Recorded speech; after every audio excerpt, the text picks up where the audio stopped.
सबसे ज़्यादा सीसैम material India से जनरेट होता था। जो तरीका आपने इस केस में यूज़ किया वो सेम केस में नहीं चल सकता। वो फ़ोन लॉक्ड थे तो उनको हमने बाईपास करवाया। मल्टीपल ऐप्स थे और ऐप के अंदर डेटा छुपा हुआ था। पेशेंस में हर नई टेक्नोलॉजी के साथ एक नया क्राइम होता है। जो आपका मेन फोकस होता है मेक इन इंडिया के ऊपर, जो मेरे पास कुछ केसेस आते हैं कि हमारा आईफोन हैक हो गया है, इज इट पॉसिबल? सर आपने अभी सीसैम के ऊपर बात करी, सीसैम के ऊपर आप क्या काम कर रहे हैं? Hello everyone, today we have an esteemed guest who is retired from the Indian army, lieutenant colonel Santosh Khadsare sir. Hello sir, welcome to our YouTube channel Arya talks. Thank you. आज हम जानेंगे सर की जर्नी के बारे में, कैसे सर ने Indian army के साथ इतना काम किया और अब सर के पूरी जर्नी इंडियन आर्मी से कॉर्पोरेट में शिफ्ट हो गई है। So currently sir is working in as a CTO in SysTools and the best part is पहले भी लॉ इन्फोर्समेंट इंडियन आर्मी के साथ इतना काम किया है और आज भी जो टूल्स बना रहे हैं सर, आज भी जो मेजरली काम कर रहे हैं वो हमारी लॉ इन्फोर्समेंट एजेंसीज के लिए ही काम कर रहे हैं। सर सबसे पहले आपका वेलकम करना चाहूँगा हमारे चैनल पे। उसके बाद सर मैं आपकी जर्नी के बारे में जानना चाहूँगा कि इंडियन आर्मी में आपने इतने टाइम काम किया है, इतना मतलब मुझे लगता है कि आपने हाफ ऑफ द एज अपनी नेशन के लिए ही दे दी है। तो सर सबसे पहले उसके बारे में जानना चाहेंगे। पहले तो Arya, thanks for inviting me to your YouTube channel. I was eagerly waiting to be a part of it. मेरे आर्मी की जर्नी है, आपने सही बोला कि लगभग 23.5 साल मैंने आर्मी में निकाले। लेकिन आर्मी में जो जर्नी थी, क्योंकि मैं एक इंजीनियरिंग बैकग्राउंड से हूँ तो मैं कोर ऑफ सिग्नल्स में था एंड मेरी पूरी टेक्निकल जर्नी ही रही है। जॉइन एज अ कम्युनिकेटर हुआ, जो हम कम्युनिकेशन बोलते हैं, telecommunication, right sir, radio communication, satellite communications, networks, ITs, cyber, forensics. तो मेरा फॉरेंसिक्स का जो प्यार है या जो शुरुआत है वो आर्मी से ही हुई। जो मुझे एक पोडियम दिया उन्होंने कि एक निश या कोई एक अलग चीज़ करने का, क्योंकि मेरा टेक्निकल बैकग्राउंड था और जिस स्ट्रीम में मैंने ज्वाइन किया तो उससे वह शुरुआत हुई एंड लगभग 23.5 साल में ये करता रहा एंड स्पेशलाइज करता रहा, काम करता रहा। और उसी दौरान मुझे काफ़ी मौके मिले। फॉर एग्जांपल कि मैं डेपुटेशन पे गया, मैं मिनिस्ट्री में भी गया, आर्मी से ही मिनिस्ट्री में कुछ सालों के लिए गया। वहाँ सर्ट इंडिया में मैं फॉरेंसिक का जो उनका डिवीजन है वर्टिकल, वो हेड किया।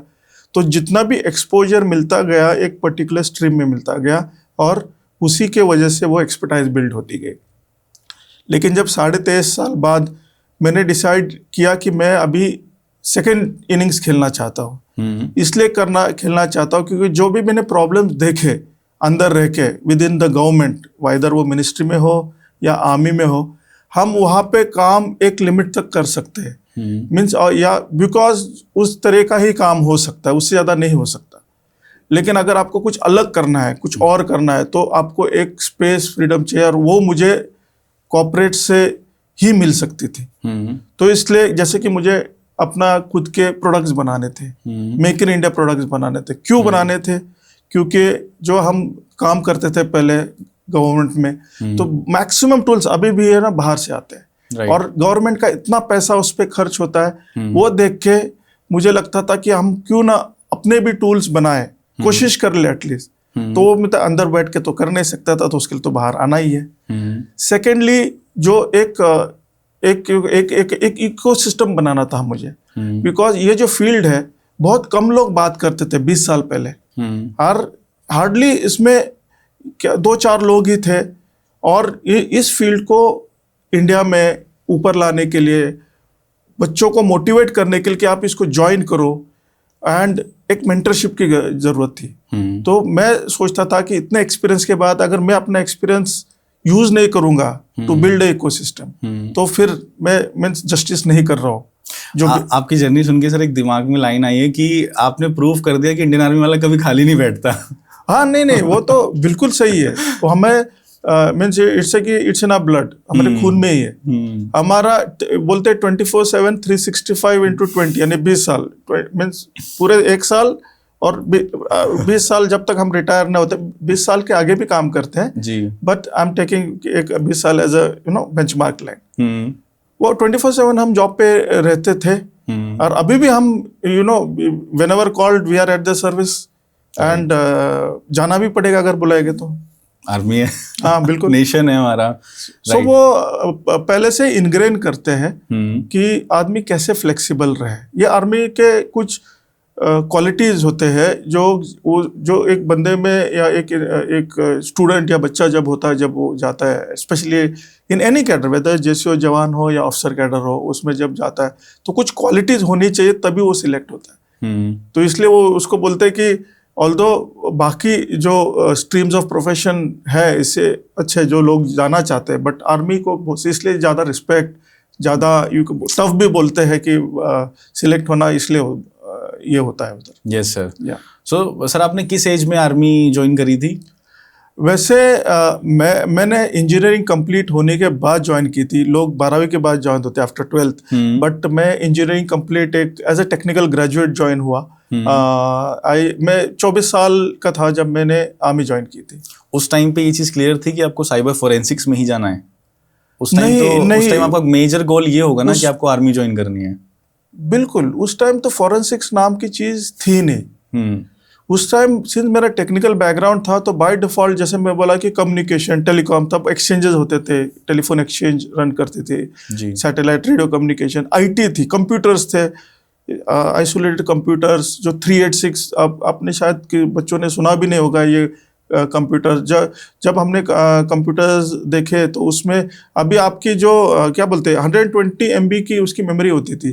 तो इतने मीन्स बहुत नेसेंट स्टेज था, बहुत ही शुरुआत थी कंप्यूटर्स आने की। तो उस वक्त तो फोरेंसिक्स का तो सवाल ही नहीं उठता। उस वक्त सिर्फ आईटी था, IT was there, and networking शुरू हुआ, मीन्स कि भाई कनेक्ट करो। इंटरनेट तब आया था, इंटरनेट लोग यूज करना शुरू किए थे, बहुत कम ही करते, बट आर्मी का खुद के नेटवर्क्स होते तो हम ऑलरेडी इंटरकनेक्टेड थे, तो उससे फायदा हमें मिला। इंटरनेट का तो वो लोगों ने बाद में इस्तेमाल यूज करना पड़ा, बट हमारे नेटवर्क्स तो पहले से थे, तो हम उस पर काम करते थे।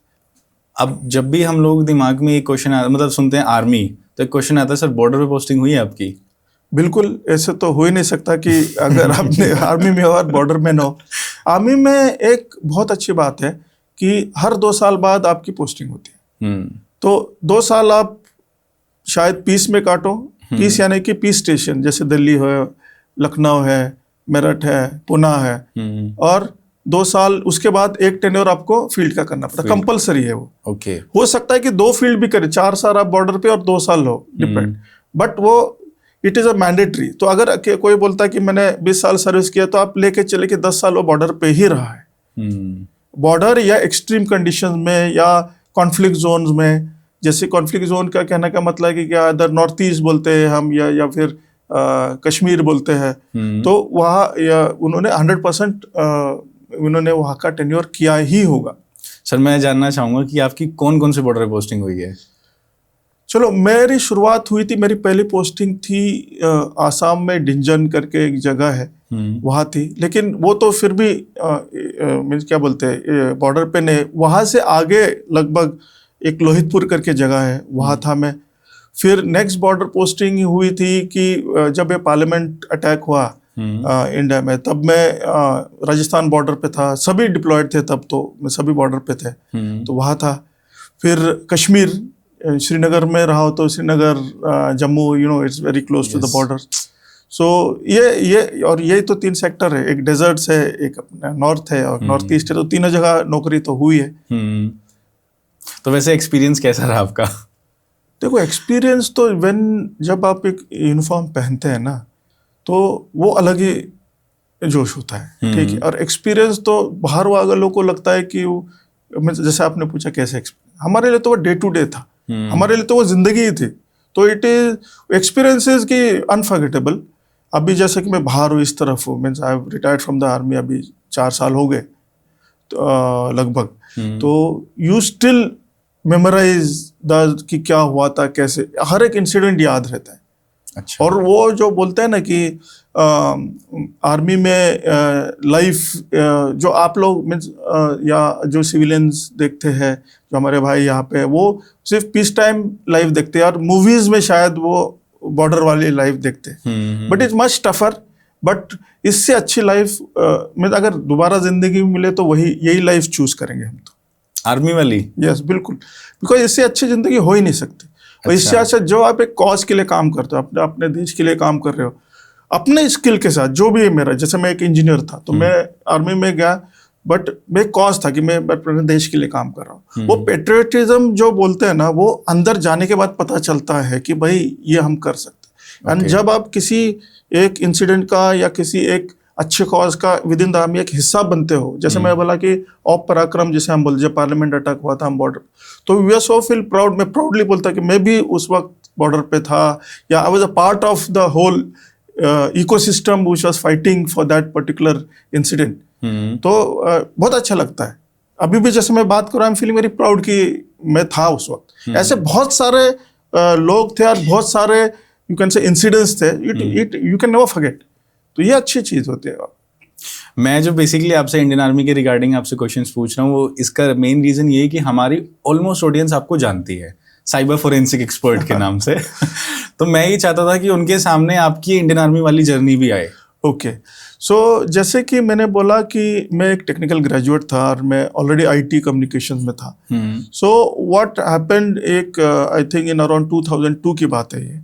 तो I was posted in a field area, Kashmir area में था, और मैं एक डिटैचमेंट्स होते हैं, हम पहाड़ी पे होते हैं, तो ऑफ कोर्स सिंस मैं कम्युनिकेशन में था, रेडियो डिटैचमेंट हमारा, I can reveal much more, but हम थे वहाँ पे। तो उस वक्त मेरे पास बहुत टाइम था। तो मैं सोचा कि मैं क्या करूँ, कुछ पढ़ना चाहिए। तब मैंने कहीं सुना कि ये जो कंप्यूटर हम कर रहे हैं, इसका मैंने एक बुक पढ़ा रिगार्डिंग इन्वेस्टिगेशंस, जिसमें अगर कुछ हो जाए तो उसको कैसे सॉल्व करना चाहिए। तब वायरसेस शुरू हुए थे, या मैं पढ़ना शुरू किया था, I will call it that. Then मैंने मेरा एक फ्रेंड है पुणे में, Rohas Nagpal, very famous personality, वो काम कर रहे थे इसमें। मैंने उनसे पूछा तो उसने बोला कि ये एक कोर्सेज रन करते थे Asian school of cyber laws में, और वो इन्वेस्टिगेशन कोर्सेज थे। तो एक छुट्टियों के वक्त में जाके वो कोर्स अटेंड किया और मुझे बहुत अच्छा लगा। मैं बोला कि ये सही है, कोई नहीं कर रहा है। आई हैव ऑलवेज बीन, मेरी लाइफ में मेरा एक अप्रोच रहा है कि जो कोई नहीं कर रहा मैं करना चाहता हूँ। ऐसे नहीं कि कोई और भी नहीं कर रहा होगा, बट आई फील कि जैसे कि will come to that later कि फॉरेंसिक्स में क्यों आया मैं। लोग साइबर में जा रहे हैं, सब जगह जा रहे हैं, मैं बोला फॉरेंसिक निश फील्ड है, टफ फील्ड है। और जब मुझे एक ऑर्गेनाइजेशन जो मेरे को मौका दे रही है, एक पोडियम दे रही है करने का, वेर मेरा इन्वेस्टमेंट जीरो है, if you see that way, मेरे को सब कुछ रेडीली मिल रहा है, और अगर मैं उसका सही इस्तेमाल न कर पाऊँ तो मैं लॉस में हूँ, नॉट द ऑर्गेनाइज। तो मैंने फिर वो फॉरेंसिक्स पकड़ा। देन मैं लोगों से इंटरेक्ट किया, इंटरनेट पे गया, ढूंढा उनके बारे में, मैंने पता किया कि इंडिया में कौन कौन काम करता है। मैंने रियलाइज किया कि बहुत ही कम लोग, या एक या दो थे उस वक्त। फिर मैंने सोचा कि नहीं, आगे फ्यूचर में भी आर्मी को भी इसकी जरूरत पड़ सकती है। राइट।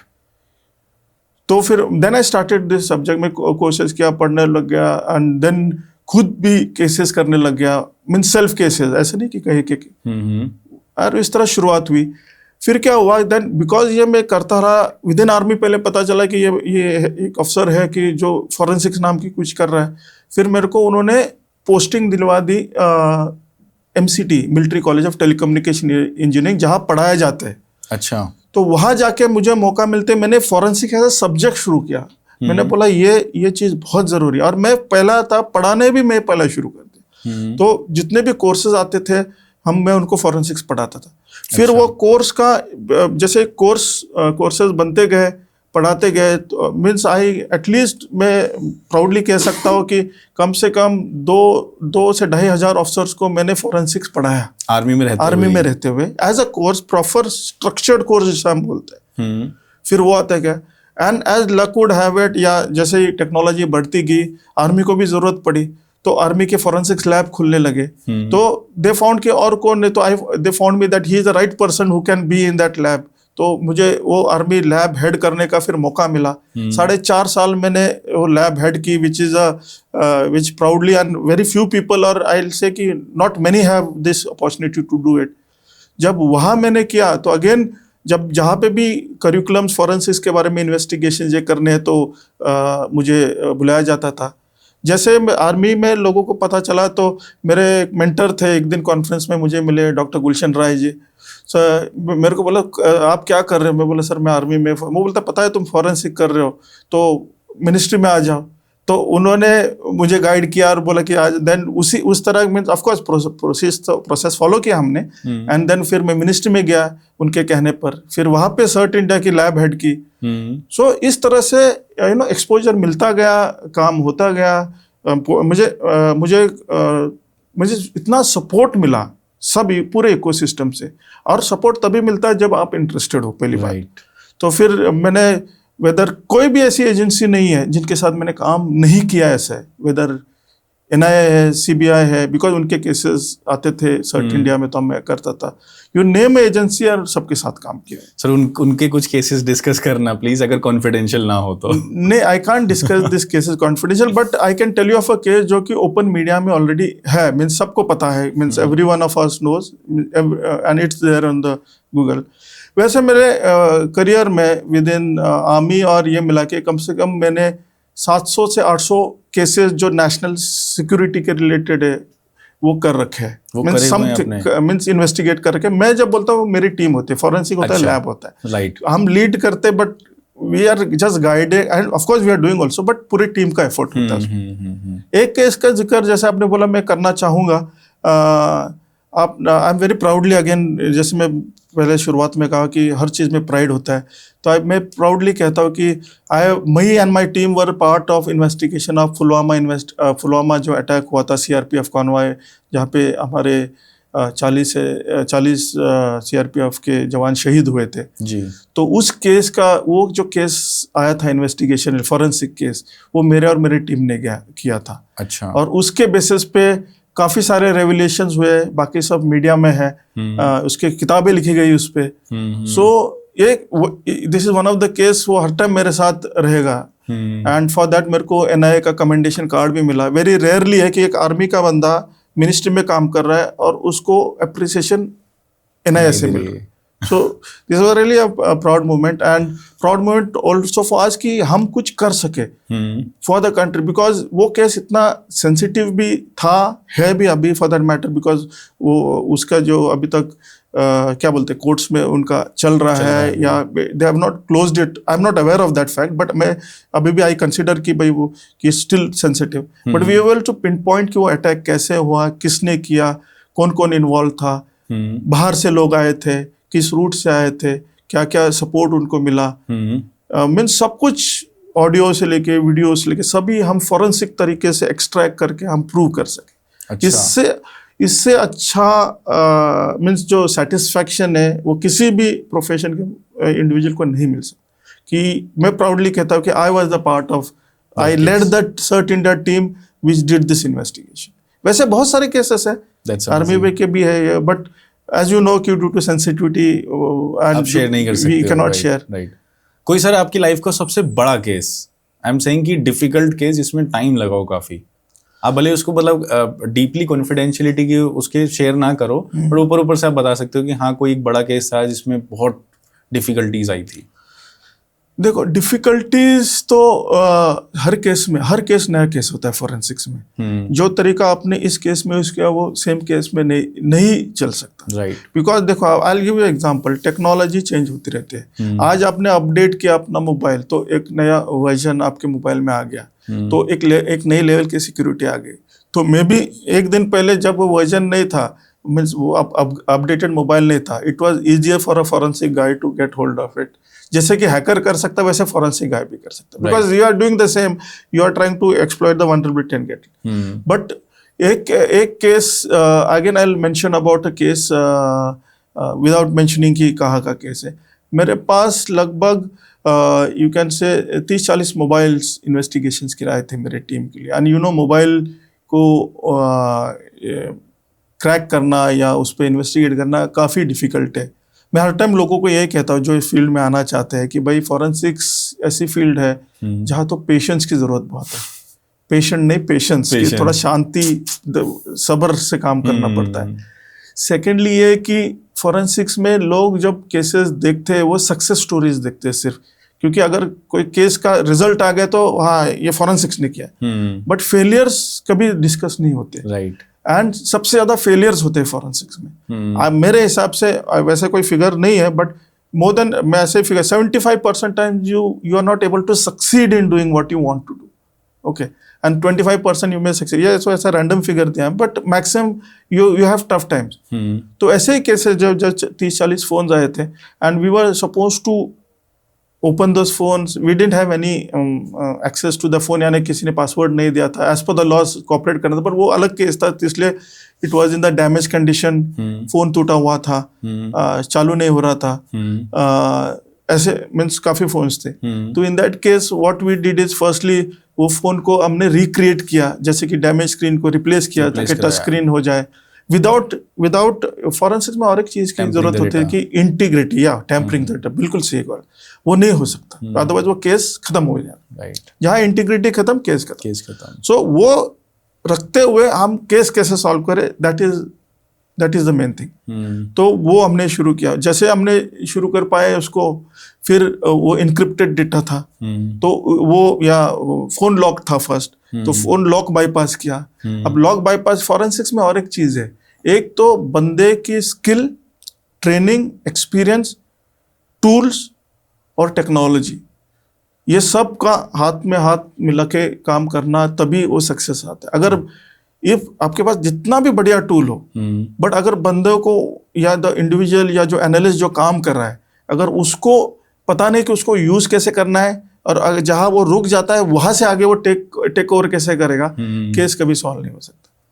सो जैसे कि वो फोन लॉक्ड थे तो उनको हमने बाईपास करवाया, फिर जो डेटा निकला वो इनक्रिप्टेड था, तो वो इनक्रिप्शन ब्रेक किया। Encryption breaking is very tough, मैं अगर इतने सहज से बोल रहा हूँ, हर एक इसमें पॉसिबल नहीं था, नहीं है in fact, but we were able to get it. और सबसे इम्पोर्टेंट कि जैसे कि हिडन डेटा, ये क्या होता है कि इसमें मैंने एक कंटेनर बनाया, आप कैलकुलेटर ऐप यूज करते हो, राइट? हम भी यूज करते हैं, कैलेंडर ऐप है आपके मोबाइल पे, तो वैसे 2-4 वैसे मल्टीपल एप्स थे, और ऐप के अंदर डेटा छुपा हुआ था जो डे टू डे यूज करते। तो ये बेसिकली वो एक कंटेनर था या एक बॉक्स था जिसमें डेटा छुपा के इनक्रिप्ट करके रखा था कि अगर कोई खोल भी दे तो आइडेंटिफाई नहीं कर सकते कि ये डेटा है। हाँ।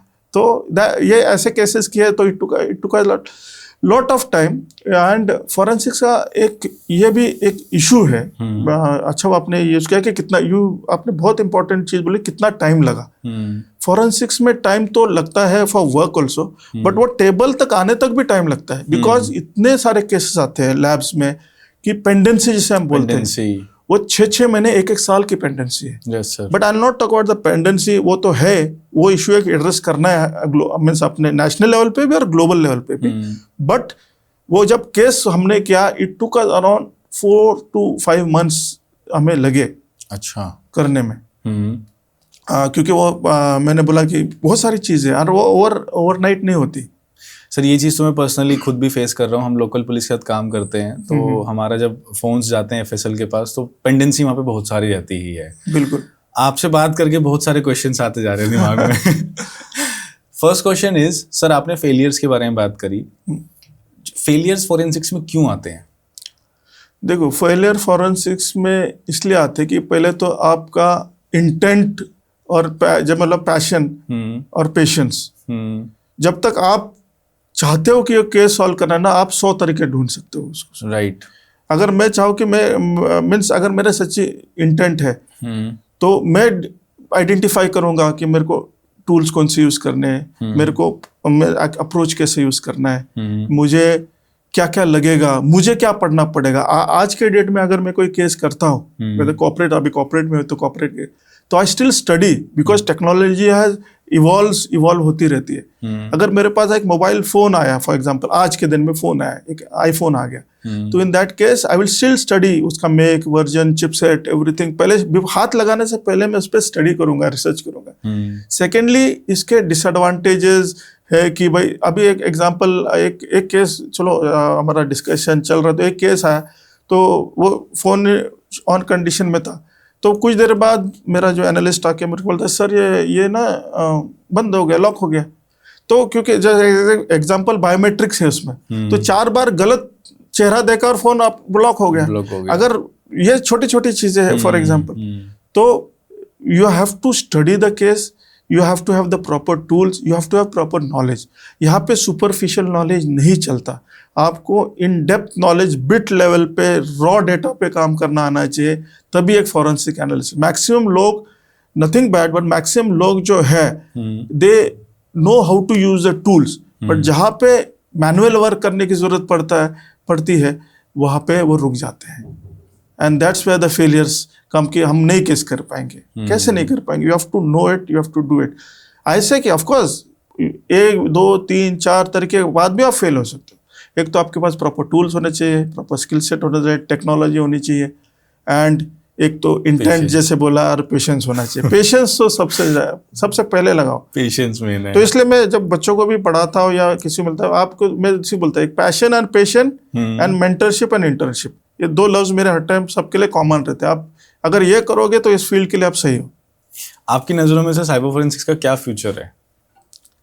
साइबर फॉरेंसिक्स, पहले तो साइबर फॉरेंसिक्स जो फॉरेंसिक साइंस है ना, हाँ। ये बहुत बड़ी फील्ड है। वो मीन्स एटलीस्ट एक दशक, 100 ईयर्स से भी पुरानी फील्ड है। और उसमें डिजिटल फॉरेंसिक्स या साइबर फॉरेंसिक्स है, ये सबसे नया बच्चा है on the block. It's hardly 30 years old. जब इंटरनेट आया, जब कंप्यूटर आया, तभी ये फील्ड आई, जैसे मैंने आपको पहले कहा। तो सबसे नया है, बट सबसे फास्ट इवॉल्विंग है। हर नई टेक्नोलॉजी के साथ एक नया क्राइम होता है और उसके लिए आपको इन्वेस्टिगेशन की जरूरत पड़ती है। सो इट इज कि ऑलवेज ऑन द टोज जिसे हम बोलते हैं। सो इसका फ्यूचर तो I don't see the end of जब तक टेक्नोलॉजी है तब तक इसका कोई एंड नहीं है। You will have to carry out. In fact ये टफ और टफ बनती जाएगी। अभी एग्जांपल देखता हूं, अभी आपको डिफेक्स का इशू आ रहा है, इतने सारे क्राइम, या बिकॉज टेक्नोलॉजी यूज हो रही है। देन अभी IoT रिलेटेड क्राइम्स हो रहे हैं, जैसे कंपनीज में पीपल मीन्स ज्यादा मशीन्स की तरफ शिफ्ट हो रहे हैं, रोबोट्स यूज कर रहे हैं, IoT यूज कर रहे हैं, उसके रिलेटेड क्राइम्स हो गए।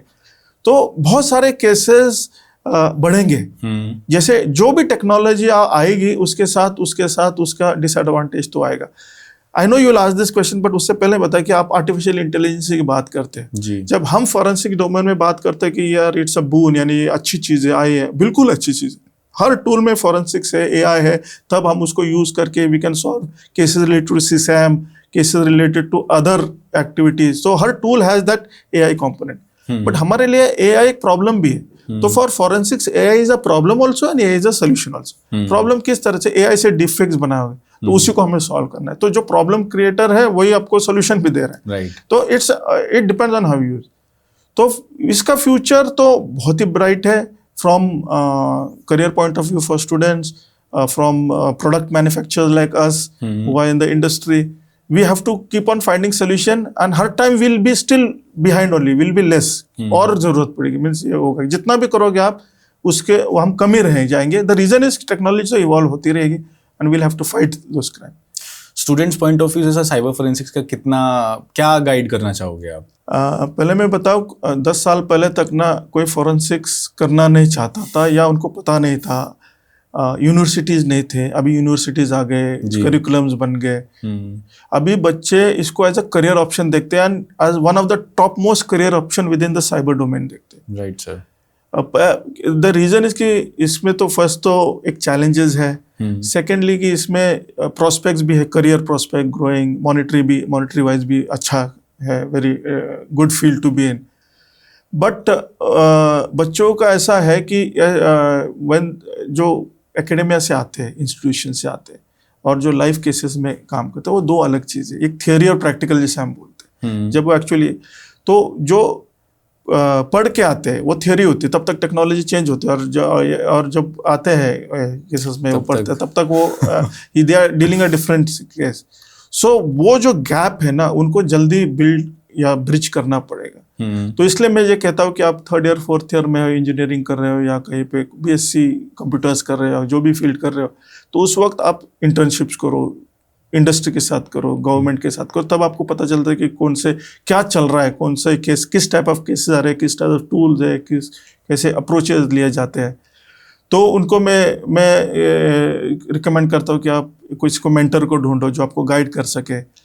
तो इसको तो बहुत अच्छा उनके लिए प्रोस्पेक्ट्स है, वो कर सकते हैं, बट ये they have to be in touch with the present day scenario. Sir internships की अगर बात करें तो आपके पास इंटर्नशिप्स की क्या क्या अपॉर्चुनिटीज है उनके लिए? मेरे पास तो मैं इनफैक्ट मैं बहुत इंटर्नशिप देता हूँ, इसलिए मैंने ये क्वेश्चन हाँ, पूछा आपसे। यस, एंड बहुत लोग हैं जो देते हैं, but someone has to start, so everyone, जब एक बंदा एक चीज करता है तो everyone starts doing it, which is a good thing. So internship के ऑप्शन बहुत है, बट इंटर्नशिप्स में मेरा एक व्यू है, एक डिफरेंट व्यू है। वो व्यू है कि बच्चे जब आजकल आते हैं कि दे वांट पेड इंटर्नशिप, मेरा एक पर्सनल ओपिनियन है कि I don't give paid internships. और द रीजन इज कि अगर किसी को कुछ सीखना है ना, you are not earning, means आपका वो जो अर्निंग स्टेज बाद में आएगा, आप सीखो पहले। If you are getting a paid internship you should do it, I am not stopping anyone from doing, मैं किसी को रोक नहीं रहा हूँ। कभी किसी को जरूरत होती है, कुछ ऐसे कैटेगरी में बच्चे कि they have to sustain themselves, तो बिल्कुल। बट मैं अपना ओपिनियन बता रहा हूँ कि हंगर जो होता है, हंगर इन द सेंस की भूख सीखने की, जब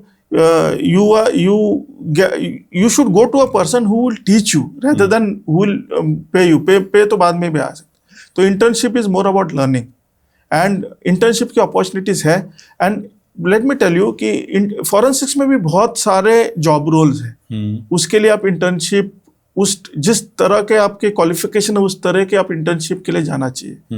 अगर कोई एमटेक बीटेक है तो ऑफ कोर्स FSL लैब्स है, इंडस्ट्री है। कोई 10 डिप्लोमा होल्डर्स है, उनको भी फॉरेंसिक्स में आना है तो वो कोर्सेज कर सकते हैं, सीडैक ये वाले, जो कि जो रोल्स है विच doesn't require much technical expertise, तो वो भी है। तो ये अवेलेबल है मार्केट में, एवरीवन गिव्स। बट स्टिल देखो ऐसा है ना कि और एक प्रॉब्लम है एक्चुअली इधर, कि अगर मैं इंटर्नशिप दे रहा हूँ, मेरी एक लिमिट है। मैं अगर सिर्फ 10 लोगों को दे सकता हूँ एग्जाम्पल, तो उससे ज्यादा मैं नहीं दे सकता, because that's a issue. If you are running a company और if you are a part of a company, you can only have interns in a company, right? You have to do your work also. So people always come and tell me कि sir आपने तो उसको लिया और मैं भी, I tell them कि एक तो I can only accommodate few people, so there are many more in the ecosystem. आप जा सकते हो, और बहुत अच्छे even now government has started giving internship, paid internship in fact. तो like NFSU, RRU, even other organizations, UP में UPSI there है। So that's a very good thing. तो अभी इंटर्नशिप तो अभी गवर्नमेंट ने ही इनिशिएटिव लिया कि इंटर्नशिप होना चाहिए, तो इससे बढ़िया क्या हो सकता है? सर कुछ स्टूडेंट्स का एक क्वेश्चन आता है कि जैसे साइबर सिक्योरिटी में बोला जाता है कि आपके पास डिग्री नहीं भी हो तो आपको काम मिल जाएगा, नॉलेज होनी चाहिए। साइबर फोरेंसिक्स में क्या व्यूज हैं आपके इस बारे में?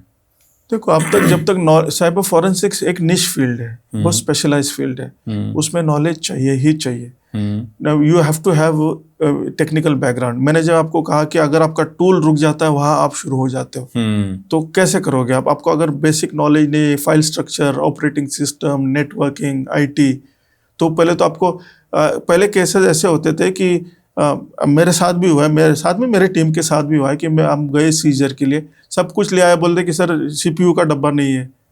उसको क्या पता, ये स्मार्ट, उस वक्त स्मार्ट वो आए थे उस वक्त जस्ट ने, तो कि भाई उसी स्क्रीन में ही तो हार्ड डिस्क है या स्क्रीन में ही स्टोरेज है, तो वो सीज करना है। राइट। तो ये बेसिक नॉलेज जब तक नहीं होगा, at least in forensic you have to have knowledge. But मैंने एक चीज आपको कही कि अगर डिप्लोमा होल्डर आना चाहता है उसके लिए एक जॉब रोल है जो कर सकता है, या जो कि एक इमेजिंग का जॉब, या जो एनालिस्ट, जो जिसे लैब असिस्टेंट हम बोलते हैं, तो उसके लिए मुझे एमटेक और बीटेक की जरूरत नहीं है ना। उसके लिए तो डिप्लोमा होल्डर जो कंप्यूटर्स के बारे में जानता है, जो एक कोर्स करके सीख सकता है, वो कर सकता है। बट जिसको बिल्कुल नॉलेज नहीं है, वो इस फील्ड में थोड़ा मीन्स मुश्किल ही है, means it's not possible. Right sir. जो इंटर्नशिप्स का है ना, इसमें वी शुड नो, उसको आना चाहिए, नॉलेज होना चाहिए उस सब्जेक्ट का, टेक्निकल नॉलेज होना चाहिए। बिकॉज जिन बच्चों को बिल्कुल भी नॉलेज नहीं है वो इस फील्ड में नहीं आ सकते, बिकॉज अदरवाइज वो कुछ कर नहीं पाएंगे। So it's better they should have knowledge, some knowledge. Maybe वो डिप्लोमा होल्डर हो, वो एक पर्टिकुलर लैब असिस्टेंट का टास्क कर ले, उसको सिखाया जा सकता है, बिकॉज उसको बेसिक तो है। जो कि एमटेक बीटेक है वो हायर लेवल पे रिसर्च, सॉल्विंग ऑफ केसेस, वो कर सकता है। ओके सर अब हम पॉडकास्ट को थोड़ा सा अपने ऊपर लेवल पे लेके जाते हैं। पहले हमने इंडियन आर्मी की बात करी, फिर फोरेंसिक्स की बात करी, फिर स्टूडेंट्स के रिगार्डिंग बात करी। अब हम आते हैं जो आपका मेन फोकस होता है मेक इन इंडिया के ऊपर। आजकल जो आपका मेन फोकस चल रहा है वो आप प्रोडक्ट्स बना रहे हो मेक इन इंडिया के रिगार्डिंग। सर उसके बारे में कुछ बताइए कि आपके क्या क्या प्रोडक्ट्स हैं, और आप अगेन आई एम सेइंग आप मेक इन इंडिया पे ही क्यों बार बार हाईलाइट करते हो, फोकस करते हो? देखो, किसी ने तो करना है। मैं बताता हूँ शुरुआत कैसी हुई इससे। मेरे एक मेंटर है जो नेशनल साइबर कोऑर्डिनेटर थे, नेशनल साइबर सिक्योरिटी कोऑर्डिनेटर थे, जनरल पंत, जनरल राजेश पंत। तो मैं जब सर्टिन में था, मैं हर टाइम उनको मिलने जाता था, एंड अब वैसे पहले भी मिलता था, but I used to meet him. तब उन्होंने मुझे बोला, यार तू कर सकता है ये, why don't you try it out. तो और मेरी भी इच्छा थी, बिकॉज मैंने जैसे बोला कि मैं जब लॉ इन्फोर्समेंट में था, फिर we used to procure tool, use them. बहुत अच्छे टूल्स है ग्लोबली जो बनते हैं, nothing wrong about that. But मैं ये सोचता हूँ कि वो भी होने चाहिए और हमारे भी टूल्स होने चाहिए।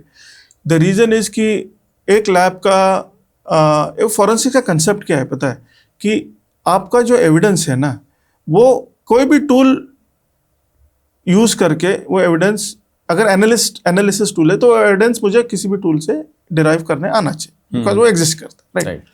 So why not have one tool of a Make in India category and one tool of that, if you want to use both the tools firstly. Secondly, cost factor, जो एक्सचेकर को जो cost bear करना पड़ता है, government को जो खरीदता है, वो forensics is a very expensive field. मैं अगर एक एनालिसिस टूल्स खरीदना चाहता हूँ तो वो मुझे लाखों में जाता है, 10 लाख, 20 लाख, 50 लाख। ये बहुत बड़ी अमाउंट है। सो क्योंकि वो उसमें टैक्सेस भी लगते हैं जब टूल इंपोर्ट करते हैं, और बाहर के टूल ऑफ कोर्स एक्सपेंसिव भी होते हैं। सो मैंने सोचा कि मैं भी एक कोशिश करता हूँ कि मैं भी कुछ टूल्स बनाऊँ, एटलीस्ट कोई कैटेगरी में जो हम यूज कर सके, जहाँ से बहुत कॉस्ट इफेक्टिव हो, मेक इन इंडिया हो। एंड उससे क्या होता है कि आप तो टूल बना रहे हो, लोगों को काम भी दे रहे हो, अपना विजन है उसको ग्राउंड पे भी ला रहे हो, बहुत सारी चीज़ें। अगेन क्या, सेटिस्फैक्शन। किसी भी जॉब में आपको जब तक सेटिस्फैक्शन नहीं है ना, आर्मी में था, मेरे को सेटिस्फैक्शन था, मैं कर रहा हूँ। यहाँ पे मेरा सेटिस्फैक्शन है कि मुझे टूल डेवलपमेंट करना है मेक इन इंडिया कैटेगरी में, एंड सेकेंडली मेंटरिंग करना है, बच्चों को एक इकोसिस्टम बनाना है। ये मेरे एम गोल है, रहेंगे जब तक मैं इस फील्ड में हूँ, और मैं कंटिन्यू कर रहा हूँ। एंड डायरेक्टली और इनडायरेक्टली एवरीवन इज बेनिफिटिंग। मैं आपको एक कहना चाहता हूँ कि जब मैंने पहला make in India work station बनाया, राइट, ड्रोना या, तो बहुत मार्केट में बज हुई, बट बहुत कंपटीशन में ऑलरेडी थे। कुछ इंडियन भी थे, बट बाहर के मैक्सिमम थे। उसका यह क्या हुआ पता है नतीजा? आजकल जो बाहर वाले जो भी वर्क स्टेशन थे, अब सब बोलते हैं हम मेक इन इंडिया है, यहाँ के फैक्ट्रीज डाले, यहाँ प्रोड्यूस कर रहे। तो वो एडवांटेज हुआ कि नहीं हुआ? एक सिंपल और एक फेरेडे बैग आता है जिसमें आप सीजर करते हो। Yes sir. वो कोई नहीं बनाता था पहले, तो मैंने उसको बनाया फेरेडे बैग को, ड्रोना फेरेडे बैग। तो और पहले मैं भी करता था, मैं इंपोर्ट करता था, वो यूएस से आते थे, किसी और मार्केट से आते थे, हम खरीदते थे और बहुत महंगे थे। अभी वही बैग जब बनाया मैंने, it was 1/5 of the cost. Okay. अगर वो 10,000 में हम खरीदते थे, वो 2,000 में we used to sell it. हाँ, नहीं सेल कर रहे हैं वो सेल मीन्स 2000 में बनती थी, अराउंड 4000 के आसपास बिकती थी, बिकॉज वो उसमें टैक्सेस ये लगते हैं ऑफ कोर्स जो भी है। So now everyone is making the bags. हर एक, आप कोई भी फॉरेंसिक एग्जीबिशन में स्टॉल पे जाइए, हर एक के पास अपनी ओन अच्छी बात है। I am very happy with that. मैं ये कंपटीशन नहीं समझता, मैं बोलता ये अच्छी बात है। इसलिए अगर, और मैं भी देखता हूँ कि अगर कोई कर रहा है और मैं वो चीज़ कर पाऊँ, ताकि उस लोगों को आसानी मिले, चीप प्रोडक्ट्स मिले, and standards are same. See standards of course, जब आप एक माइक्रोसॉफ्ट की बात करते हो या कोई बड़ी कंपनी, एक सिर्फ एग्जांपल दिया, वो सालों से नई कंपनी है, he can not match his experience product and everything, but है ना, जब कोई ना कोई वो ट्राई करेगा तो 4-5 साल बाद वो स्टेज पे आएगा when he will compete, right sir. तो इंटेंट तो वही था मेरा मेक इन इंडिया का, और अभी भी है कि मैं कुछ चीज बनाऊं और लोग मेरा देख के बनाए उसको, ठीक है, तो इनडायरेक्टली हम सब बेनिफिट हो जाए उसको। आई कैन से कि you are a cyber security influencer. और आप मतलब एक होता है कि जो अवेयरनेस फैलाता है इन्फ्लुएंसर, बट आपने टेक्निकल चीज़ों पे प्रोडक्ट्स बनवाए हैं, बनाए भी हैं और इन्फ्लुएंस किया है दूसरे लोगों को कि वो भी बनाएं। ये वही इंटेंट है। अगेन आई विल से कि एक इंडिविजुअल से कुछ नहीं होता। There many people in the ecosystem who are striving hard towards this community. ये जो हमारा एम था 10 साल पहले ही एक साइबर फॉरेंसिक कम्युनिटी बनाना। उसमें बहुत बड़े बड़े नाम हैं। डॉक्टर गौरव गुप्ता है, ओमवीर सर है जो सर्टिन में थे, त्रिवेणी जी है, राम सर है जो साउथ के है, कृष्णा सर है, कृष्णा शास्त्री सर है। मैं बहुत नाम है, मैं नाम किसी का भूल ना जाऊँ, आप मुझे पार्डन करना, बट ऐसे लोग हैं जो हम एक इकोसिस्टम बनाया है। तो तभी अभी आपको एक फॉरेंसिक, आपको एक चीज़ बताओ, आप 5 साल रिवाइंड हो जाइए और कोई भी साइबर सिक्योरिटी कॉन्फ्रेंस उठाए, फॉरेंसिक का सेशन भी नहीं होता था उसमें। Yes sir. अभी सेपरेट फॉरेंसिक कॉन्फ्रेंसेस होते हैं, और नहीं हो तो फॉरेंसिक का वो एक अलग सेशन रखते हैं। ये वी आर हैप्पी ना, कि अदरवाइज अगर हम means every one of us अगर इस पे मीन्स पुश नहीं करते तो शायद ये नहीं हो पाता।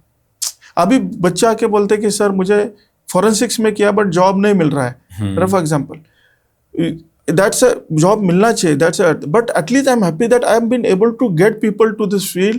but अगर उस पे जॉब्स पे हम बाद में बात करेंगे, but लोगों को हम इस तरफ ले आ पाए। मैक्सिमम इंस्टीट्यूशन ने हमें बुलाते हैं कि हमारा करिकुलम बनाओ फॉरेंसिक्स का, private universities, everyone. I am so happy. every week I have 2 to 3 talks with academic institutions, with their students, with their faculties के लिए मैं करिकुलम बना के देता हूँ। मैं मेरे जैसे लोग जो भी इस फील्ड में, देखो मेरा एक कहना है कि ये field, I don't own this field, हम सबकी है, एंड हम अपने अपने तरह से कंट्रीब्यूट करें। जैसे आपने मुझे बोला, यू आल्सो कंट्रीब्यूटिंग इनडायरेक्टली इस फील्ड को पुश करने के लिए। Yes sir. सो यही तो हमें चाहिए। Yes sir. सो अभी तक सर मेक इन इंडिया पे आपने कितने साल से काम कर रहे हैं और कितने प्रोडक्ट्स बना लिए हैं अभी तक? देखो मैं रिटायर होके 3 साल हो गया है, मैंने जैसे बोला, और 3 साल से मैं मेक इन इंडिया पे ही काम कर रहा हूँ। इसके अलावा मैं दूसरे प्रोडक्ट्स पे भी काम करता हूँ। Let me tell you that कि बाकी वर्ल्ड के सब टूल्स में यूज करता हूँ, ऐसे नहीं कि सिर्फ ये टूल्स करता हूँ, बट मैं बनाता हूँ make in India tools so that it goes to the environment. तो मैंने अभी तक 6 प्रोडक्ट्स हैं जो बनाए हुए हैं। Again I am not saying कि मैंने उसको इन्वेंट किया, मैं बोल रहा हूँ कि जो एग्जिस्ट करते थे वो मैं इंडिया में बना रहा हूँ। कि ऐसा कोई नई मैं बोलता ना कि इन्वेंशन में, I don't take credit for that. मैं ये एग्जिस्ट करते but we were importing it. वो वाले टूल, वेदर वर्क स्टेशन है, फेरेडे बैग्स है, इंसिडेंट रिस्पॉन्स किट्स है, कियोस्क है। अभी हमने मेल एग्जामिनर करके टूल है जो ईमेल फॉरेंसिक सोल्यूशन है।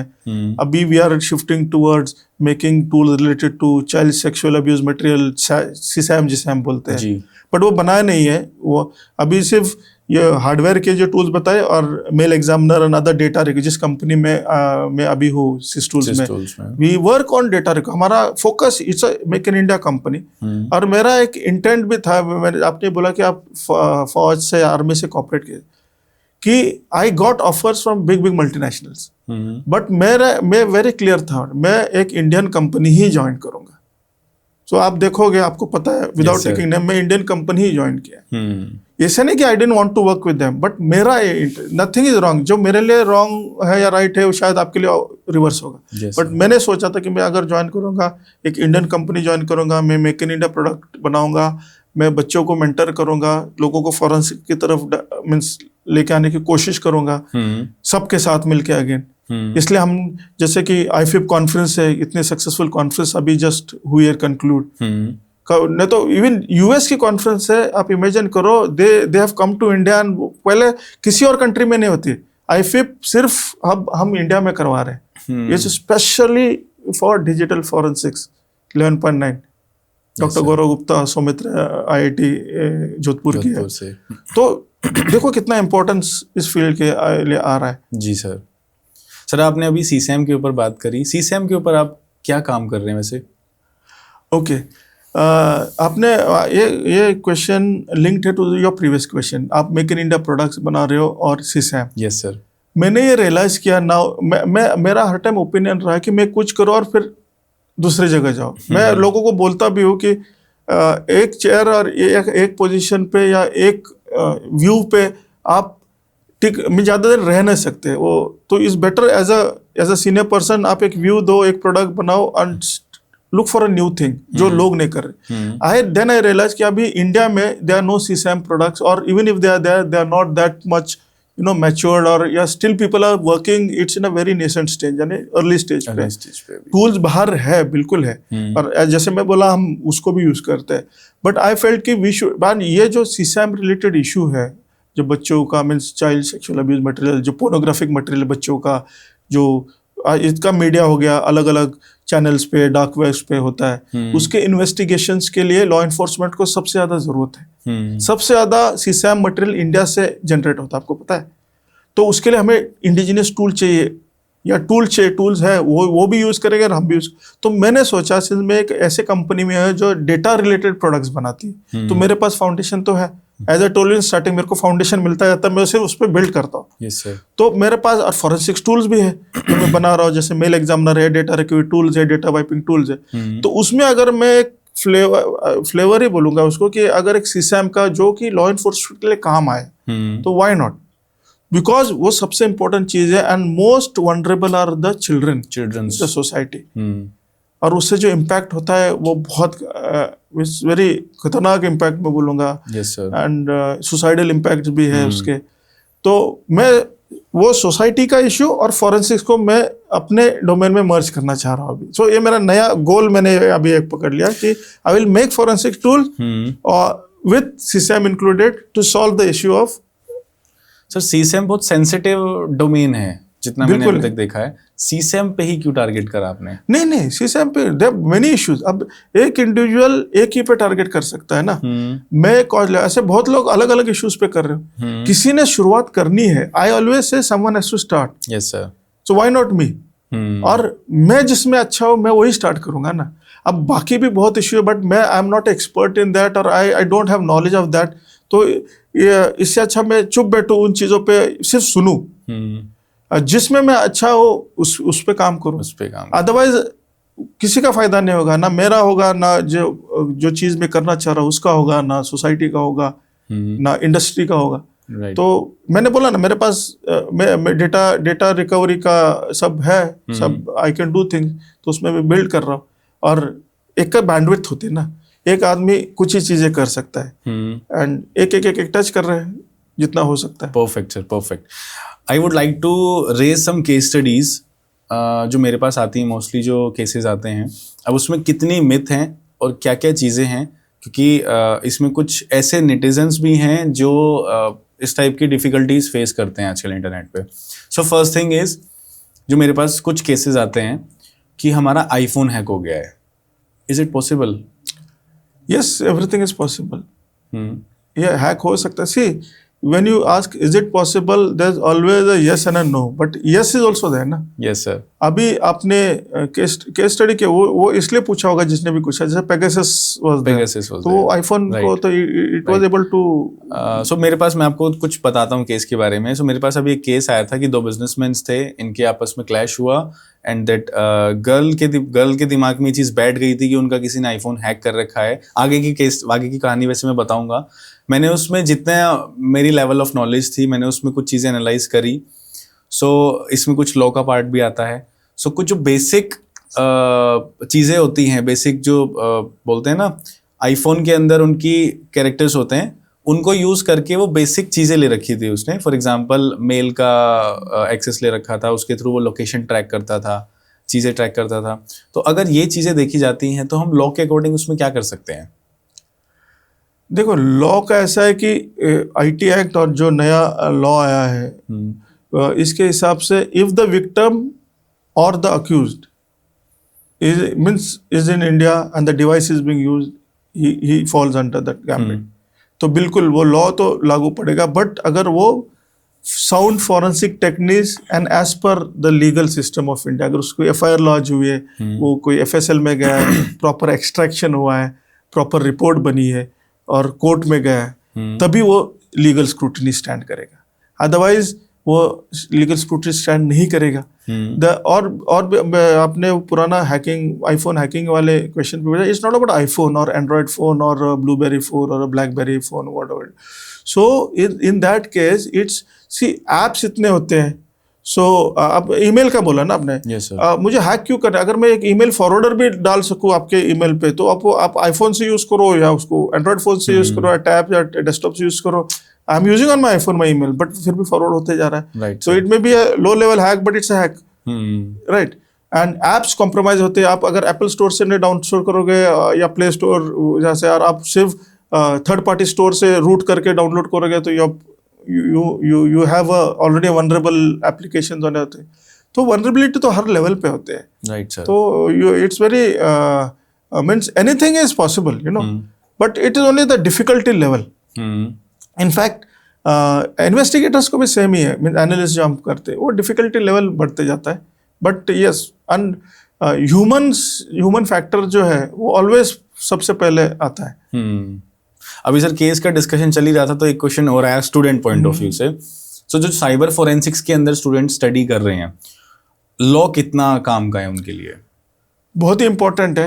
Anyone who wants to come into forensics should know the law, not the whole law related to the basic at least IT act और the new अधिनियम जो आया हुआ है, वो BSA अनदर जो भी लॉज रिलेटेड टू ये है, रिलेटेड टू फोरेंसिक्स का रोल है, वो आना चाहिए उनको।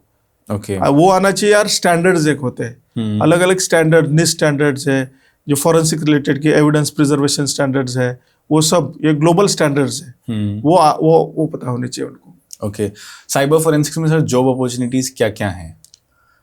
ये बहुत ही अच्छा क्वेश्चन इसलिए पूछा बिकॉज रोज मुझे ऐसे आता है कि सर अपॉर्चुनिटीज क्या है।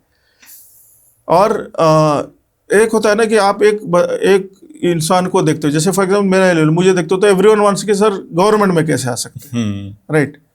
तो आई टेल देम कि देखो, एक तो गवर्नमेंट तो अपॉर्चुनिटी है, राइट, गवर्नमेंट में है, FSLs है, पुलिस डिपार्टमेंट्स है।